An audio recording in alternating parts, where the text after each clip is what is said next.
kompre magang PKPA. Kalau di kampus aku tuh dia ada kompre untuk PKPA gitu. PKPA kita kan kalau mahasiswa Upacara kan ada 5 tuh. Ada puskesmas, rumah sakit, industri, PPF atau YFLK, dan apotek gitu. Dan masing-masingnya akan ditanyakan ke kita sebagai peserta beberapa pertanyaan yang kita harus bisa jawab gitu, dan ada standar kelulusan nilainya gitu. Dan menurut aku yang paling penting disiapin itu kesesuaian antara apa yang kalian tulis di portofolio dengan apa yang akan kalian bilang nanti ketika ngejawab soal. Kadang tuh nggak balance antara portofolio kalian bilangnya ini, ternyata waktu jawab secara langsung kalian bilang ini gitu. Sedangkan kan kita kalau di seminar komprehensif tuh kan nggak ngelihat portofolio, kita pure ngejawab sesuai dengan apa yang kita ingat gitu. Jadi kalau bisa hafalan kalian tuh disesuaikan dengan yang ada di portofolio gitu. Dan kayak biasanya kalau untuk kompre PKPA tuh dia seputar kerja kita di sana gitu. Misalnya kayak di rumah sakit ada konselingnya pasien apa aja, gimana sih cara konseling yang baik, gimana sih frame question yang baik gitu. Terus ada misalnya ada penerimaan obat, ada pemusnahan gitu, ada pendistribusiannya gitu. Kayak di rumah sakit kan ada sentralisasi sama desentralisasi gitu. Kalau di rumah sakit yang kita magang tuh dia desentralisasi atau sentralisasi, itu harus dijelasin dan tahapannya gimana gitu. Kemudian untuk pelayanannya, apakah ada pemantauan terapi obat, apakah ada evaluasi penggunaan obat, apakah ada rekonsiliasi obat gitu. Dan biasanya juga ditanya soal studi kasus gitu. Kadang kalau kita buat pindah stage gitu kan, ada studi kasus.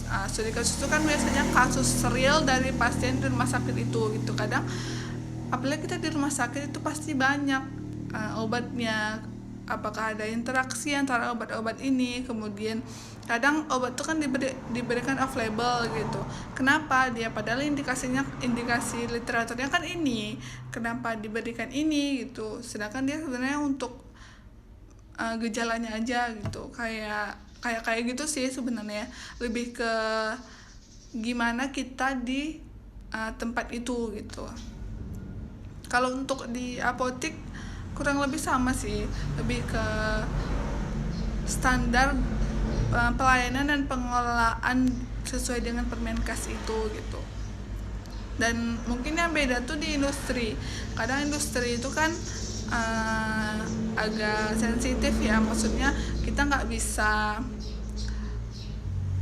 terlalu explore semuanya keluar gitu, karena mereka kan perusahaan gede gitu, perusahaan besar. Jadi kita harus benar-benar sesuaiin apa yang ada di portofolio dengan apa yang kita ucapkan. Terus apa lagi ya, untuk di PBF itu sebenarnya lebih ke regulasi sih. Soalnya PBF tuh kan dia banyak ya ininya, kayak pendistribusian obat di sini. Di narkotik nanti beda lagi sama psikotropik, beda lagi sama OOT.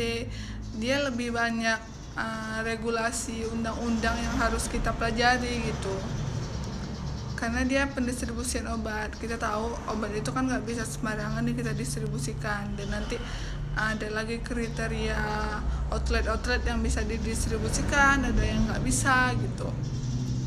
Kemudian kayak kalau di PBF kan ada harus ada sertifikatnya lengkap nggak gitu. Di industri juga harus ada sertifikatnya lengkap nggak gitu. Kayak lebih ke regulasi sih. Dan lampiran, kadang kalau kita ngelampirin sesuatu tuh kita harus tahu ini ngapain gitu. Kadang kita asal comot-comot aja sama yang punya kawan, kita nggak tahu sedang dia ngapain, sedangkan itu bukan gambar kita gitu. Jadi pokoknya yang harus disiapin tuh benar-benar kesesuaian portofolionya, dan hafalin regulasi yang emang relevan dengan tempat PKPA-nya, dan apa ya, intinya tuh kalau bisa ngejawabnya tuh dipikirin dulu gitu, biar kita tuh terkesan paham gitu, bukan cuma asal jawab gitu. Good luck, bye bye.